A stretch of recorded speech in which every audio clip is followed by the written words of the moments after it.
आधुनिक भारत एक ऐसा टॉपिक है जहां से हमेशा एग्जाम्स में प्रश्न देखने को मिलते हैं। तो देखिए जितने भी आधुनिक भारत से रिलेटेड क्वेश्चंस हैं और बहुत ज्यादा इंपॉर्टेंट हैं, तो मैंने पूरा एनालिसिस किया और वो प्रश्न उठा लिए जो बार बार एग्जाम में पूछे जाते हैं, और उन सारे प्रश्नों को आपको इसी वीडियो के अंदर प्रोवाइड करवा दिया है। तो डेफिनेटली यहां से आपको एग्जाम्स में प्रश्न देखने के लिए मिलेंगे, क्योंकि मैंने पूरे ही प्रीवियस ईयर के क्वेश्चन लिए हैं और इससे बाहर मोस्टली पूछे भी नहीं जाते।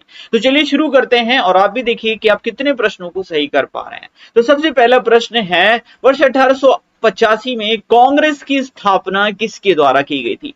यह प्रश्न काफी इंपॉर्टेंट और कई बार पूछा गया था। तो ये है A.O. ह्यूम यानी एलन ऑक्टेवियन ह्यूम के द्वारा कांग्रेस की स्थापना वर्ष 1885 में की गई थी। अगला प्रश्न है, भारतीय राष्ट्रीय कांग्रेस की स्थापना कितने प्रतिनिधियों के साथ हुई थी? ये प्रश्न भी कई बार पूछा गया। तो 72 प्रतिनिधियों के साथ में कांग्रेस यानी की स्थापना यानी भारतीय राष्ट्रीय कांग्रेस की स्थापना हुई थी। तो उसमें कितने प्रतिनिधि थी? 72 प्रतिनिधि थे। किस वायसराय ने बंगाल विभाजन किया था? बंगाल विभाजन किसने किया था? किसके द्वारा हुआ था? उस वक्त वायसराय लॉर्ड कर्जन था। ठीक है, और कब हुआ था? तो वर्ष 1905 में बंगाल विभाजन हुआ था। प्रश्न नंबर 4 है, किस वर्ष मुस्लिम लीग की स्थापना सलीमुल्लाह खान ने की थी? तो किस वर्ष मुस्लिम लीग की स्थापना हुई थी? वर्ष 1906 में मुस्लिम लीग की स्थापना हुई थी। कब हुई थी? 1906 में। किसने की थी? सलीमुल्लाह खान ने की थी। प्रश्न नंबर 5 है, वर्ष 1906 में मुस्लिम लीग की स्थापना कहां हुई थी? ये भी प्रश्न बहुत बार एग्जाम में पूछा गया। तो मुस्लिम लीग की स्थापना जो है वो ढाका में हुई थी। काफी इंपॉर्टेंट है और कई बार एग्जाम में पूछा गया है। अगला प्रश्न है, कांग्रेस के किस अधिवेशन में नरम दल और गरम दल का विभाजन हुआ था? ये वाला प्रश्न बहुत बार एग्जाम में पूछा गया है, 1 करोड़ बार एग्जाम में पूछा गया है ये वाला प्रश्न। सूरत अधिवेशन था।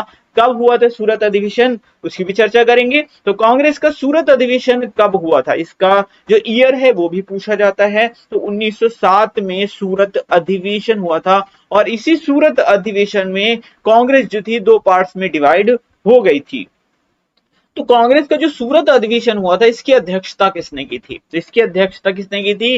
रास बिहारी घोष। याद रहे, रास बिहारी घोष है, बोस मत लगाइएगा, ये है रास बिहारी घोष। और इन्होंने ही कांग्रेस की सूरत के अधिवेशन की अध्यक्षता की थी, जिसमें कांग्रेस 2 भागों में विभाजित हो गई थी। प्रश्न नंबर 9 है, मार्ले मिंटो एक्ट किस वर्ष पारित हुआ था? तो मार्ले मिंटो एक्ट जो है वर्ष 1909 में पारित हुआ था, याद रखिएगा। और इसे जस्ट 10 साल बाद 1919 में आएगा मॉन्टेग्यू चेम्सफोर्ड वाला एक्ट। ठीक है, तो उसको भी याद रखिएगा। दिल्ली दरबार का आयोजन कब किया गया था? ये भी प्रश्न बहुत बार पूछा गया है। 1911 में दिल्ली दरबार का आयोजन किया गया था, और जो जॉर्ज पंचम थे वो भारत। अगले प्रश्न की ओर। प्रश्न नंबर 11 है, किस वायसराय के शासनकाल में बंगाल विभाजन रद्द हुआ था? ध्यान दीजिएगा, रद्द हुआ था।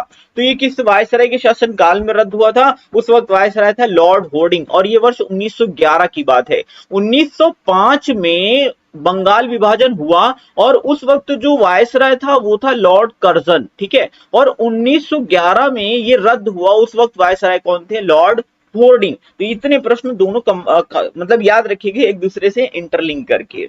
अगला प्रश्न है, महात्मा गांधी साउथ अफ्रीका से वापस भारत कब आए थे? तो ये कब आए थे? वर्ष 1915 में। याद रखिएगा, वो डे था 9 जनवरी सन 1915। गांधी जी साउथ अफ्रीका से वापस आए थे, और इसीलिए प्रत्येक वर्ष 9 जनवरी को प्रवासी भारतीय दिवस के रूप में मनाया जाता है। प्रश्न नंबर 13 है, कांग्रेस का लखनऊ अधिवेशन कब हुआ था? तो ये लखनऊ अधिवेशन कब हुआ था? वर्ष 1916 में हुआ था। ये इंपॉर्टेंट इसलिए है क्योंकि अभी मैंने आपको 1907 वाला सूरत अधिवेशन बताया था। सूरत अधिवेशन में क्या हुआ था? कांग्रेस नरम दल और गरम दल में बैठ गई थी। लेकिन वहीं 1916 का इंपॉर्टेंट इसलिए है क्योंकि ये एक दूसरे से इंटरलिंक्ड है, क्योंकि 1916 में ही कांग्रेस जो थी वो नरम दल और गरम दल फिर से आपस में मिल गए थे और कांग्रेस का एकीकरण हो गया था। तो ये था वर्ष 1916 का कौन सा? लखनऊ अधिवेशन। तो ये लखनऊ जो अधिवेशन था, इसकी अध्यक्षता किसने की थी? अंबिका चरण मजूमदार ने की थी। किसने की थी? अंबिका चरण मजूमदार ने की थी। याद रखिएगा, ये दोनों ही इंपॉर्टेंट है, दोनों को इंटरलिंक करके याद रखिएगा। 1907 वाला जो था सूरत में हुआ था, रास बिहारी घोष ने अध्यक्षता की थी, और 1916 में जो हुआ था ये लखनऊ में हुआ था, और इसकी अध्यक्षता अंबिका चरण मजूमदार ने की थी। क्लियर है ना? बढ़ेंगे अगले प्रश्न की ओर। प्रश्न नंबर 15 है, 1916 में होम रूल लीग का नेतृत्व किसने किया था? तो होम रूल लीग शुरू हुआ था और इसका नेतृत्व किया था एनी बेसेंट और बाल गंगाधर तिलक ने। ये भी प्रश्न डायरेक्टली पूछा जाता है कि होम रूल लीग की शुरुआत कब हुई थी? तो वर्ष 1916 में हुई थी। भारत में होम रूल लीग की अवधारणा किस देश से ली गई थी? ये भी प्रश्न बहुत बार पूछा गया। आयरलैंड से होम रूल लीग की अवधारणा ली गई थी। प्रश्न नंबर 17, कांग्रेस अधिवेशन की पहली महिला अध्यक्ष कौन थी? तो पहली महिला अध्यक्ष अगर बात करेंगे ना तो आप एनी बेसेंट टिक करेंगे। किसे? Annie Besant. देखिए ध्यान से देखिएगा, ये वाला प्रश्न अभी एसएससी एमटीएस के एग्जाम में पूछा गया। जैसे आपको देखने को मिल रहा है सेम ऐसे ही कि कांग्रेस अधिवेशन की पहली महिला अध्यक्ष कौन थी, तो वो एनी बेसेंट थी। लेकिन अगर यहाँ पे लग जाए कांग्रेस अधिवेशन की प्रथम भारतीय महिला अध्यक्ष कौन थी, तो वो सरोजनी नायडू थी। ध्यान रहे, दोनों ही प्रश्न अलग हैं, एक ही जैसे लगते हैं लेकिन हैं अलग। ठीक है, तो एनी बेसेंट ने किस वर्ष कांग्रेस की कोलकाता अधिवेशन की अध्यक्षता की थी? तो एनी बेसेंट ने जो अध्यक्षता की थी वो वर्ष 1917 में की थी। कब की थी? 1917 में कांग्रेस के कोलकाता अधिवेशन की अध्यक्षता की थी, और ये प्रथम महिला अध्यक्ष थी कांग्रेस अधिवेशन की।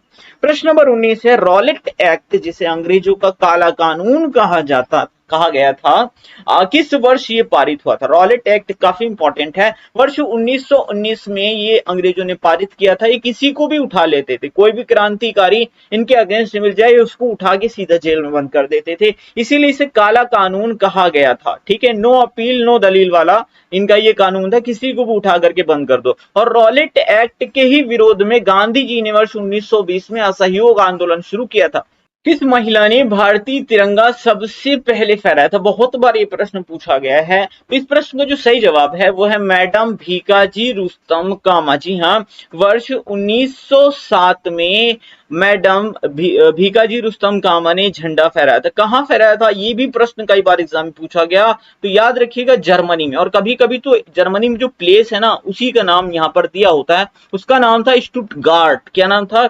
स्टुटगार्ट में ये तिरंगा फहराया था मैडम भीकाजी कामा ने। ठीक है, और भारतीय क्रांति की मां बोला जाता है। एग्जाम में प्रश्न पूछा गया कि भारतीय क्रांति की मां किसे कहा जाता है, तो मैडम भीकाजी रुस्तम कामा को कहा जाता है। बहुत इंपॉर्टेंट है, याद रखिएगा। अगला प्रश्न लेते हैं, किस वर्ष जलियांवाला बाग कांड हुआ था? तो जलियांवाला बाग कांड जो हुआ था वो हुआ था 13 अप्रैल सन 1919 को। प्रश्न नंबर 22 है, भारत में खिलाफत आंदोलन किसने शुरू किया था? तो खिलाफत आंदोलन अली ब्रदर्स यानी शौकत अली और मोहम्मद अली ने शुरू किया था। क्यों शुरू किया था? तो शुरू इसलिए किया था कि अंग्रेजों ने जो था, जो तुर्की के खलीफा थे, उनका पद समाप्त कर दिया था, उनको अपदस्थ कर दिया था। और क्यों अपदस्थ कर दिया था? क्योंकि प्रथम विश्व युद्ध में जो तुर्की के खलीफा थे उन्होंने इंग्लैंड के खिलाफ जाकर के जर्मनी का साथ दिया था, इसीलिए इंग्लैंड ने यानी अंग्रेजों ने क्या किया था, तुर्की के खलीफा का पद समाप्त कर दिया था। और उसी के विरोध में भारत में शुरू हुआ था खिलाफत आंदोलन। मोहम्मद अली और शौकत अली ने शुरू किया था और गांधी जी ने भी सपोर्ट किया था इस खिलाफत आंदोलन का। अगला प्रश्न है, 1919 में हंटर कमेटी का गठन क्यों हुआ था? तो हंटर कमेटी का गठन हुआ था जलियांवाला बाग जो कांड हुआ था, जलियांवाला बाग हत्याकांड जो हुआ था उसकी जांच करने के लिए ही ये हंटर कमेटी का गठन किया गया था। प्रश्न नंबर 24 है, भारत में खिलाफत आंदोलन किसने शुरू किया था? तो ये मोहम्मद अली और शौकत अली ने शुरू किया था। किस वर्ष गांधी जी ने असहयोग आंदोलन शुरू किया था? तो गांधी जी ने असहयोग आंदोलन वर्ष 1920 में शुरू किया था। याद रखिएगा, इंपॉर्टेंट है। क्यों शुरू किया था? रॉलेट एक्ट के विरोध में। प्रश्न नंबर 26 है, चौरी चौरा कांड कब हुआ था? चौरी चौरा कांड जो हुआ था वो 4 फरवरी 1922 को हुआ था। किस वर्ष गांधी जी ने असहयोग आंदोलन वापस ले लिया था? तो गांधी जी ने 12 फरवरी 1922 को जो था वो असहयोग आंदोलन वापस ले लिया था। अब मैं आपको पूरी स्टोरी बताता हूँ। वर्ष 1920 में गांधी जी ने असहयोग आंदोलन शुरू किया, लेकिन गांधी जी अहिंसा के पुजारी, उन्होंने कहा कोई हिंसा बर्दाश्त नहीं की जाएगी। लेकिन एक घटना हो गई, चौरी चौरा घटना, और ये हुई 4 फरवरी सन 1922 को। कहां पे हुई थी? गोरखपुर में हुई थी। हुआ ये था कि कुछ अंग्रेज प्रताड़ित कर रहे थे भारतीयों को, तो उन्होंने क्या किया, उन्हें उसी जेल में बंद कर दिया, मतलब जो उनका थाना था अंग्रेजों का, और उस थाने में ही आग लगा दी। कई अंग्रेज मारे गए। ठीक है, इससे गांधी जी थोड़ा परेशान हो गए। इन्होंने कहा तो हिंसा हो गई, इसीलिए गांधी जी ने 12 फरवरी 1922 को अपना यह असहयोग आंदोलन वापस ले लिया था। तो ये पूरा सीक्वेंस याद रखिए, शुरू 1920 में हुआ और घटना चौरी चौरा हुई 4 फरवरी 1922 को, और 12 फरवरी 1922 को गांधी जी ने असहयोग आंदोलन वापस ले लिया। प्रश्न नंबर 28 है, स्वराज पार्टी की स्थापना किसने की थी? ये भी प्रश्न बहुत बार पूछा गया। मोतीलाल नेहरू और चित्तरंजन दास ने स्वराज पार्टी की स्थापना की थी। और स्वराज पार्टी की स्थापना किस वर्ष हुई थी? ये भी प्रश्न बहुत बार आया है। तो वर्ष 1923 में स्वराज पार्टी की स्थापना हुई थी। प्रश्न नंबर 30 है, गांधी जी ने किस वर्ष कर्नाटक के बेलगाम कांग्रेस अधिवेशन की अध्यक्षता की थी? तो ये कब की थी? तो वर्ष 1924 में की थी। कब की थी? 1924 में की थी। ये एक इकलौता कांग्रेस का अधिवेशन था जिसकी अध्यक्षता गांधी जी ने की थी। हुआ कहां था? कर्नाटक के बेलगाम में। हुआ कब था? वर्ष 1924 में हुआ था। प्रश्न नंबर 31 है, HRA मतलब हिंदुस्तान रिपब्लिकन एसोसिएशन की स्थापना किसने की थी? ये प्रश्न बहुत बार एग्जाम में पूछा गया। सचिंद्र सान्याल और राम प्रसाद बिस्मिल ने की थी। कब की थी? 1924 में की थी। ईयर भी कई बार एग्जाम में पूछा गया है और ये प्रश्न तो पूछा ही गया है। अगला प्रश्न है, काकोरी ट्रेन एक्शन की घटना किस वर्ष हुई थी? ध्यान दीजिएगा, इसको पहले काकोरी कांड बोला जाता था, लेकिन रिसेंट में यूपी सरकार ने काकोरी कांड का नाम बदल करके काकोरी ट्रेन एक्शन कर दिया। याद रखिए, क्योंकि लखनऊ में है काकोरी, इस तरह से आप याद रखिएगा। ये किसने चेंज किया? यूपी सरकार ने। अच्छा, ये हुई कब थी? हम लोग थोड़ा सा करंट में आ गए, हिस्ट्री का क्वेश्चन पढ़ रहे थे। तो वर्ष 1925 में ये काकोरी कांड की काकोरी ट्रेन एक्शन जो हुआ था। अगला प्रश्न है, भारतीय राष्ट्रीय कांग्रेस की पहली भारतीय महिला अध्यक्ष कौन थी? हमने पहले पढ़ा था एनी बेसेंट के बारे में, वो पहली महिला अध्यक्ष थी, लेकिन पहली भारतीय महिला अध्यक्ष कौन थी? वो थी सरोजिनी नायडू। बहुत ज्यादा इंपॉर्टेंट क्वेश्चन है। तो वर्ष 1925 में भारतीय राष्ट्रीय कांग्रेस के कानपुर अधिवेशन की अध्यक्षता किसने की थी? तो सरोजिनी नायडू ने ही की थी। कानपुर अधिवेशन हुआ था, कब हुआ था? वर्ष 1925 में हुआ था और इसकी अध्यक्षता सरोजिनी नायडू ने की थी। प्रश्न नंबर 35 है, साइमन कमीशन भारत कब आया था? तो वर्ष 1928 में साइमन कमीशन भारत आया था। और क्यों आया था? तो कुछ संवैधानिक सुधार करने के लिए साइमन कमीशन आया था, लेकिन भारतीयों ने इसका बहुत ज्यादा विरोध किया था, क्योंकि इसमें 7 सदस्य थे और सातों के सातों अंग्रेज थे। इसीलिए भारतीयों ने साइमन कमीशन का विरोध किया था। साइमन गो बैक के नारे भी लगे थे, चीज आपको पता होंगी। प्रश्न नंबर 36 है, किस क्रांतिकारी की मृत्यु साइमन कमीशन के विरोध के दौरान लाठीचार्ज में हो गई थी? मैंने आपको बताया साइमन कमीशन का विरोध हुआ था, ठीक है, साइमन गो बैक के नारे लग रहे थे और पुलिस ने क्या किया? लाठीचार्ज कर दिया और एक लाठी लग गई लाला लाजपत राय के सिर पे, ठीक है, और जिसकी वजह से लाला लाजपत राय की मृत्यु हो गई थी। प्रश्न नंबर 37 है, 1928 में किसने बारदोली सत्याग्रह का नेतृत्व किया था? तो बारदोली गुजरात में है और बारदोली सत्याग्रह का नेतृत्व किया था सरदार वल्लभ भाई पटेल ने। प्रश्न नंबर 38 है, वल्लभ भाई पटेल को सरदार की उपाधि किसने दी थी? तो ये सफल नेतृत्व किया था बारदोली सत्याग्रह का सरदार वल्लभ भाई पटेल ने, इसीलिए बारदोली की महिलाओं ने वल्लभ भाई पटेल को सरदार की उपाधि से नवाजा था। अगला प्रश्न है 39, वर्ष 1929 की कांग्रेस की लाहौर अधिवेशन की अध्यक्षता किसने की थी, जिसमें पूर्ण स्वराज की मांग की गई थी? तो इसकी अध्यक्षता की थी जवाहरलाल नेहरू ने। ऐसे भी पूछा जाता है कि कांग्रेस की किस अधिवेशन में पूर्ण स्वराज की मांग की गई थी? तो वो था 1929 का लाहौर अधिवेशन। इसकी अध्यक्षता जवाहरलाल नेहरू ने की थी। प्रश्न नंबर 40 है, किसने फिनिक्स फार्म की स्थापना की थी? तो फिनिक्स फार्म की स्थापना गांधी जी ने की थी। कब की थी? 1904 में की थी। याद रखिएगा, इसका ईयर भी पूछा गया, ऐसे भी पूछा गया किसने की, ऐसे भी पूछा गया कि गांधी जी ने ऐसे मतलब सबसे पुराना आश्रम कौन सा है जिसकी स्थापना गांधी जी ने की? तो वो फिनिक्स फार्म ही था जिसकी स्थापना गांधी ने 1904 में की थी। प्रश्न नंबर 41 है, गांधी जी ने नमक सत्याग्रह की शुरुआत कहां से की थी?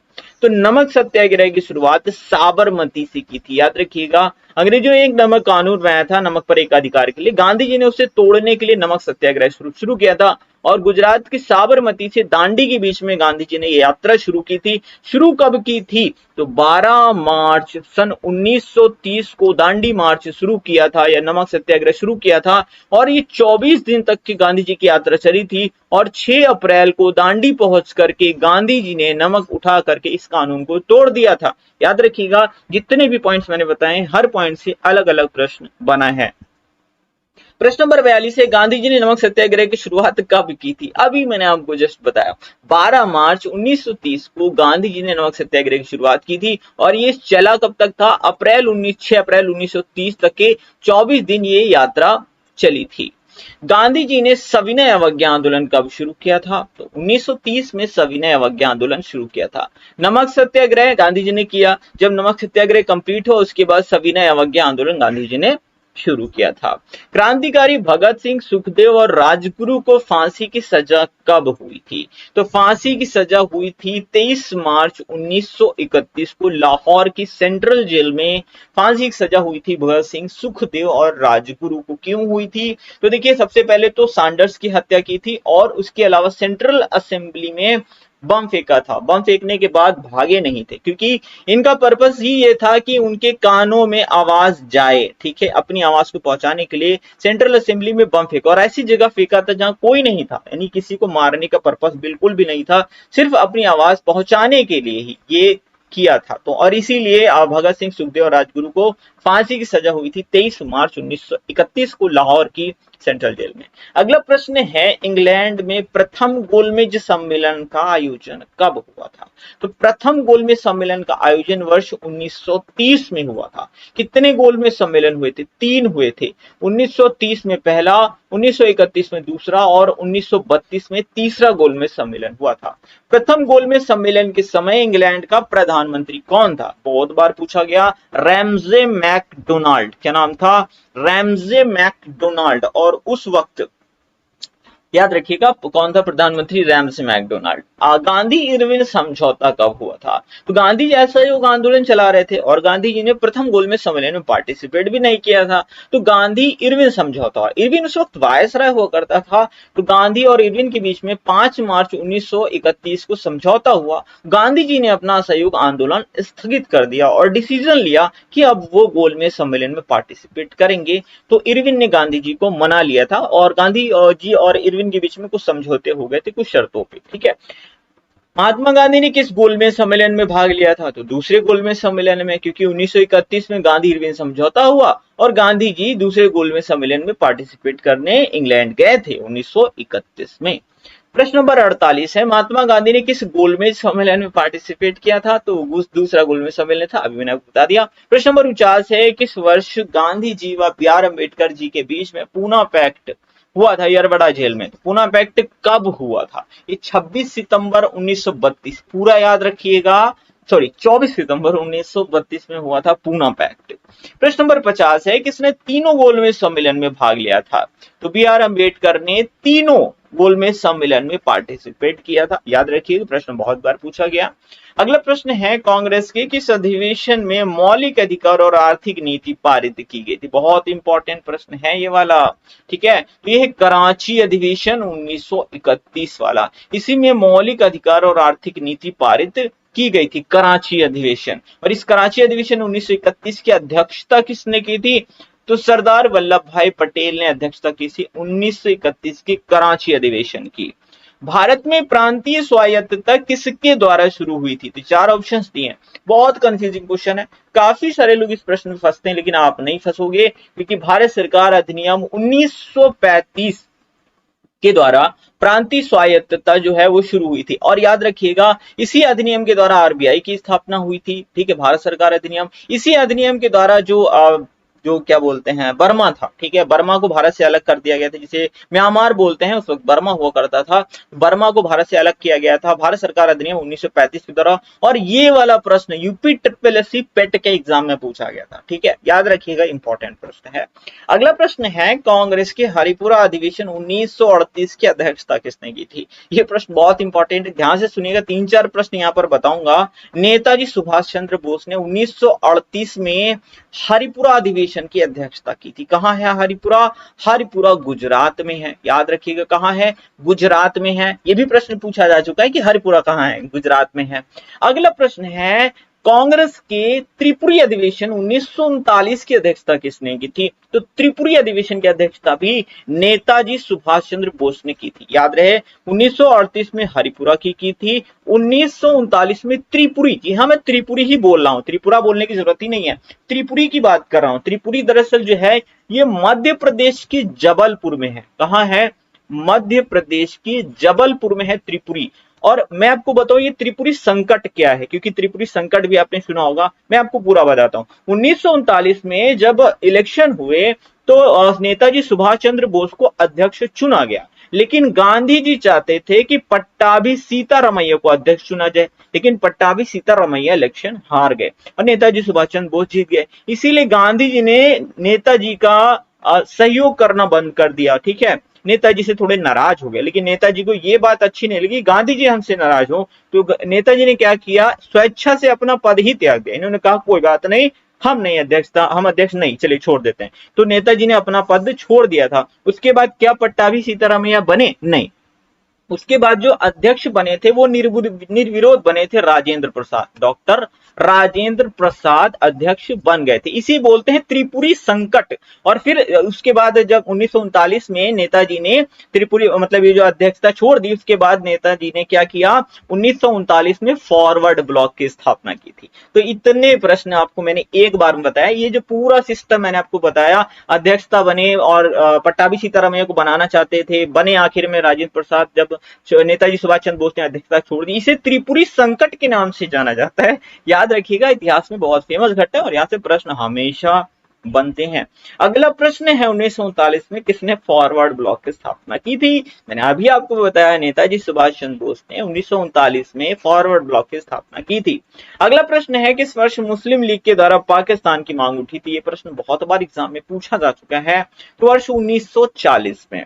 अगला प्रश्न है 8 अगस्त 1940 को जब अगस्त प्रस्ताव आया था तब वायसराय कौन था? उस वक्त लिन लिथ गो जो था वो वायसराय था। ये 1936 से 1944 तक के वायसराय रहा था। यूपी ट्रिपल एससी लेखपाल के एग्जाम में पूछा गया है, जब भारत छोड़ो आंदोलन चला था, भारत छोड़ो आंदोलन, उस दौरान वायसराय कौन था? तो लिन लिथ गो ही था। याद रखिएगा, इंपॉर्टेंट है।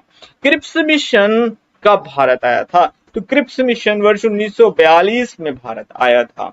गांधी जी ने किस वर्ष भारत छोड़ो आंदोलन शुरू किया था?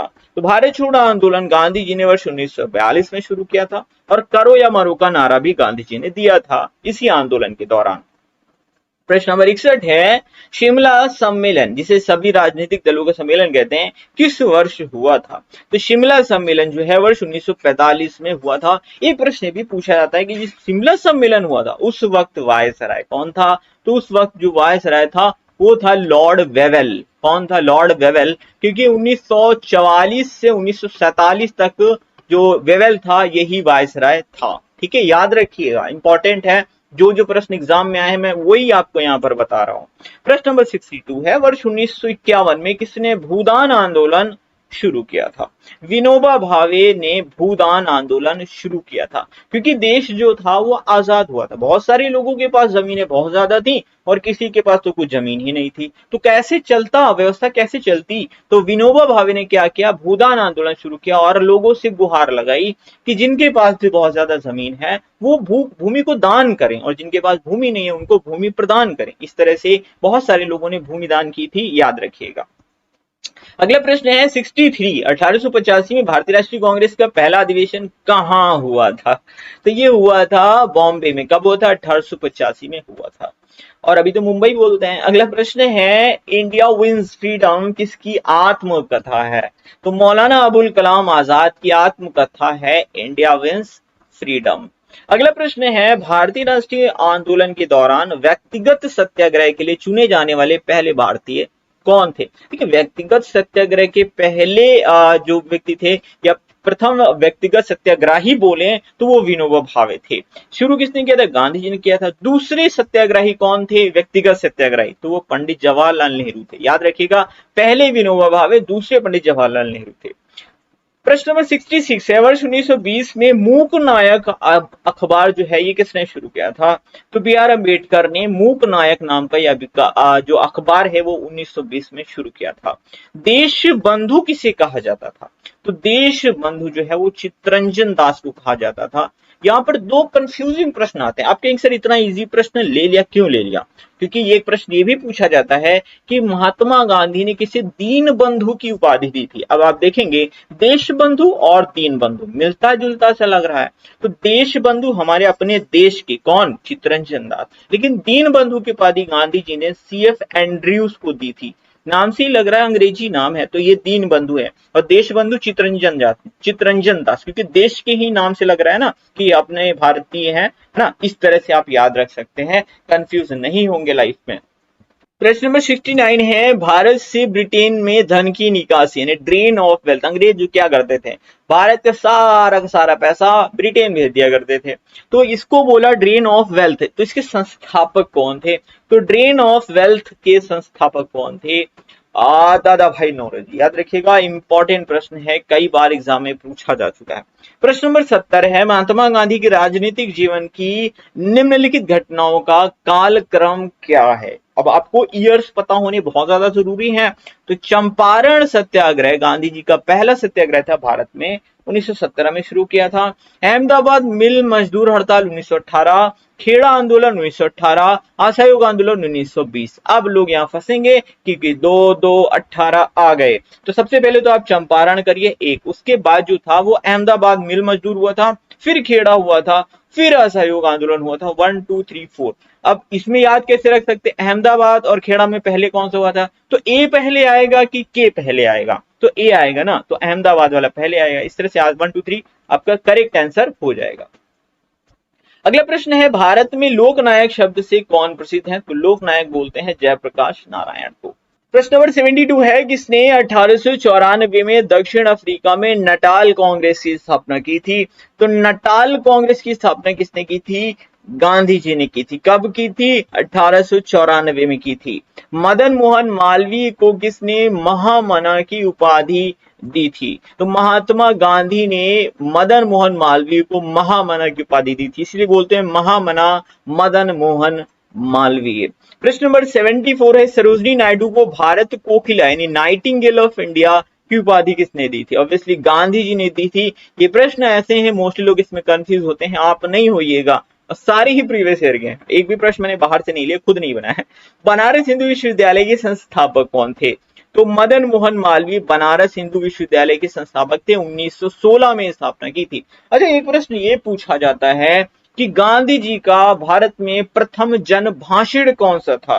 तो ये 1916 वाला ही था। गांधी जी ने अपना पहला जन भाषण वाराणसी 1916 में दिया था, जब बनारस हिंदू विश्वविद्यालय की स्थापना हुई थी। याद रखिएगा, ये सारे ही प्रश्न आए हुए हैं। 76, किसने 1913 में अमेरिका में सैन फ्रांसिस्को में गदर पार्टी की स्थापना की थी? तो गदर पार्टी की स्थापना लाला हरदयाल और सोहन सिंह भकना ने की थी। इंपॉर्टेंट है, कब की थी? 1913 में। कहां की थी? अमेरिका में, अमेरिका के सैन फ्रांसिस्को में। इंपॉर्टेंट है, सारे प्रश्न पूछे गए। इस वर्ष स्वदेशी आंदोलन हुआ था, तो स्वदेशी आंदोलन 1905 में हुआ था। भारत छोड़ो आंदोलन के समय भारत का वायसराय कौन था? ये प्रश्न मैंने अभी बताया भी था आपको, क्या आप गेस कर सकते हैं कौन था? हाँ, लिनलित को एकदम करेक्ट आपने बताया। ये लेखपाल के एग्जाम में पूछा गया प्रश्न है। यूपी ट्रिपल एससी पेट के थ्रू जो मेंस का एग्जाम होता है लेखपाल का 2022 में, उसमें ही ये प्रश्न पूछा गया था। तो लिनलित गो। प्रश्न नंबर 79 है, भारत में पहली बार सांप्रदायिक निर्वाचन मंडल की शुरुआत कब हुई थी? तो सांप्रदायिक निर्वाचन मंडल की शुरुआत हुई थी 1909 में, जो पार्लियामेंट एक्ट आया था उसी के थ्रू। अगला प्रश्न है, भारत सरकार अधिनियम में द्वैध शासन की शुरुआत किस वर्ष हुई थी? तो द्वैध शासन की जो शुरुआत है 1919 में हुई थी। लोग 1919 और 1935 वाले में कंफ्यूज होते हैं, तो द्वैध शासन जो थी वो 1919 है, याद रखिएगा। प्रश्न नंबर 81 है, केंद्र में सरकार का संघीय स्वरूप भारत में किसके तहत शुरू किया गया था? तो संघीय स्वरूप जो है ये भारत सरकार अधिनियम 1935 के थ्रू शुरू किया गया था। प्रश्न नंबर 82 है, 23 नवंबर 1919 को दिल्ली में अखिल भारतीय खिलाफत कमेटी की अधिवेशन की अध्यक्षता किसने की थी? तो ये गांधी जी ने की थी। मैंने आपको बताया था ना, खिलाफत आंदोलन मोहम्मद अली और शौकत अली ने शुरू किया था, गांधी ने सपोर्ट भी किया था। अगला प्रश्न है, भारतीय राजनीतिक समूहों का सहयोग प्राप्त करने के लिए सर स्टैफोर्ड क्रिप्स को किस वर्ष भारत भेजा गया था? तो क्रिप्स मिशन कब आया था, मतलब यही पूछ रहे हैं, ठीक है, घुमा फिरा के। तो 1942 में क्रिप्स मिशन भारत आया था। महात्मा गांधी की एक टिप्पणी, एक दिवालिया बैंक का पोस्ट डेटेड चेक, ये किसके प्रस्ताव के बारे में गांधी जी ने कहा था? तो जब क्रिप्स मिशन भारत आया तो 1942 में, तो इसी के रिगार्डिंग गांधी जी ने कहा था कि ये तो दिवालिया बैंक का पोस्ट डेटेड चेक है। कैबिनेट मिशन किस वर्ष भारत आया था? 1946 में कैबिनेट मिशन भारत आया था। प्रश्न नंबर 86 है, गांधी जी ने किस आंदोलन में सबसे पहले भूख हड़ताल को एक हथियार की तरह प्रयोग किया था? तो ये था अहमदाबाद मिल मजदूर आंदोलन। कब की बात है? 1918 की बात है, और इसे ही गांधी जी ने सबसे पहले भूख हड़ताल को एक हथियार की तरह यूज किया था, इसी वाले आंदोलन में। प्रश्न नंबर 87 है, 1946 में कैबिनेट मिशन का नेतृत्व किसके द्वारा किया गया था? तो कैबिनेट मिशन जो आया था उसमें 3 प्रमुख व्यक्ति थे, स्टैफोर्ड क्रिप्स, पैथिक लॉरेंस और एबी अलेक्जेंडर। तो इसमें जो चीफ थे वो थे सर पैथिक लॉरेंस, इंपॉर्टेंट है, याद रखिएगा। जब भारत को स्वतंत्रता मिली, इंग्लैंड के प्रधानमंत्री कौन थे? क्लीमेंट एटली इस वक्त प्रधानमंत्री थे भारत के। देखिए, 2 ऐसे प्रश्न पूछे जाते हैं, एक तो ये वाला हो गया, और एक 1931 में जब द्वितीय गोलमेज सम्मेलन हुआ था उस वक्त पूछा जाता है कि प्रधानमंत्री कौन थे? रैमजी मैकडोनाल्ड थे। लेकिन जब भारत को स्वतंत्रता मिली उस वक्त क्लीमेंट एटली थे। तो 2 बार ये प्रधानमंत्री पूछे जाते हैं इंग्लैंड के, तो याद रखिएगा, इंपॉर्टेंट है। प्रश्न नंबर 89 है, स्वतंत्र भारत के राष्ट्रीय ध्वज की रचना किसने की थी? पिंगली वेंकैया ने की थी। किसने की थी? पिंगली वेंकैया ने की थी। प्रश्न नंबर 90 है, भारतीय राष्ट्रीय ध्वज को कब अपनाया गया था? तो 22 जुलाई 1947 को भारतीय ध्वज को अपनाया गया था। अगला प्रश्न है, गांधी जी ने किसे अजात शत्रु कहा था? तो अजात शत्रु की उपाधि दी गई थी डॉक्टर राजेंद्र प्रसाद को। प्रश्न नंबर 92 है, किसे बादशाह खान के नाम से जाना जाता था? खान अब्दुल गफ्फार खान को बादशाह खान के नाम से जाना जाता था। प्रश्न नंबर 93 है, किसे पंजाब केसरी के नाम से भी जाना जाता था? इस वाले प्रश्न में मोस्टली लोग 2 ऑप्शंस में कंफ्यूज होते हैं, ये होगा या ये होगा। तो लाला लाजपत राय को पंजाब केसरी बोला जाता है। अगला प्रश्न है, भारत की स्वतंत्रता आंदोलन के किस नेता को ग्रैंड ओल्ड मैन कहा जाता था? तो दादा, ठीक है, दादा, ग्रैंड ओल्ड मैन मतलब दादा भाई नौरोजी को कहा जाता था। प्रश्न नंबर 95 है, 3 कठिया प्रथा के खिलाफ नील किसानों के लिए गांधी जी का पहला सत्याग्रह कहां हुआ था? तो गांधी का पहला सत्याग्रह 1917 में हुआ था, चंपारण में हुआ था। कब हुआ था? 1917 में हुआ था, चंपारण में हुआ था। 3 कठिया प्रथा क्या होती थी? तो अंग्रेज क्या करते थे, किसानों से जबरदस्ती 3/20 भाग पे नील की खेती करवाते थे, और जबरदस्ती करवाते थे। और नील की खेती से होता क्या था, उर्वरा शक्ति एक हद तक खत्म ही हो जाती थी, इसलिए किसान बहुत परेशान थे इस चीज से। और इसी के विरोध में गांधी जी ने 1917 में चंपारण सत्याग्रह शुरू किया था। चंपारण कहाँ है? बिहार में। भारतीय राष्ट्रीय कांग्रेस का प्रथम अधिवेशन कहाँ हुआ था? तो भारतीय राष्ट्रीय कांग्रेस का प्रथम अधिवेशन 1885 में हुआ था। कहाँ हुआ था? मुंबई में हुआ था। प्रश्न नंबर 97 है, भारतीय राष्ट्रीय कांग्रेस की स्थापना के समय भारत का वायसराय कौन था? तो 1885 की बात हो रही है, उस वक्त लॉर्ड डफरिन था। ये प्रश्न बहुत बार एग्जाम में पूछा गया है। प्रश्न नंबर 98 है, भारतीय राष्ट्रीय कांग्रेस के पहले मुस्लिम अध्यक्ष कौन थे? तो बदरुद्दीन तैयब पहले मुस्लिम अध्यक्ष थे भारतीय राष्ट्रीय कांग्रेस के। प्रश्न नंबर 99, किसने तीनों गोलमेज सम्मेलन में भाग लिया था? तो बी आर अम्बेडकर ने तीनों गोलमेज सम्मेलन में पार्टिसिपेट किया था, और गांधी जी ने सिर्फ एक, कौन सा? सेकेंड वाले में पार्टिसिपेट किया था। और ये राज का हमारा आखिरी प्रश्न, कौन भारतीय क्रांति की मां कहलाती हैं? तो भीखाजी रुस्तम का मां को भारतीय क्रांति की मां कहा जाता है। 1907 में इन्होंने जर्मनी के स्टुटगार्ड में सबसे पहले झंडा फहराया था, यानी सबसे पहले तिरंगा फहराने वाली महिला कौन है? तो यही है मैडम भीखाजी रुस्तम का मां। इन्हें क्रांति की मां कहा जाता है, भारतीय क्रांति के मां। बहुत इंपॉर्टेंट, एग्जाम में बहुत बार पूछा भी गया है। तो ये थे आज के सारे इंपॉर्टेंट प्रश्न। एक प्रश्न और एक्स्ट्रा है, 101 वाला है। तो हरिपुरा, जहां भारतीय राष्ट्रीय कांग्रेस का वार्षिक अधिवेशन 1938 में सुभाष चंद्र बोस की अध्यक्षता में हुआ था, किस राज्य में है? जी हाँ, ये प्रीवियस ईयर का क्वेश्चन है, इसलिए मैंने इसको उठाया है। तो 1938 में, देखिए नेताजी ने 2 किया था। एक 1938 में किया था हरिपुरा, हरिपुरा है गुजरात में। फिर एक और है त्रिपुरी, 1939 में त्रिपुरी की अध्यक्षता की थी ना, 1939 में। ये कहाँ है? ये एमपी यानी मध्य प्रदेश की जबलपुर में है। याद रखिएगा, दोनों की लोकेशंस इंपॉर्टेंट है, एग्जाम में बन चुकी हैं, मैंने आपको सारा बता दिया। तो भारत सरकार अधिनियम में वैध शासन की शुरुआत किस वर्ष की थी? इसका आंसर आपको कमेंट बॉक्स में टाइप करना है। उम्मीद करता हूँ वीडियो आपको बहुत अच्छा लगा होगा। लाइक शेयर सब्सक्राइब आप कर दीजिएगा, इतना तो आपसे उम्मीद कर ही सकते हैं। मिलते हैं अगली वीडियो में। कोई भी फीडबैक हो तो कमेंट बॉक्स में हमें जरूर बताएं। मिलते हैं अगली वीडियो में। Thank you for watching.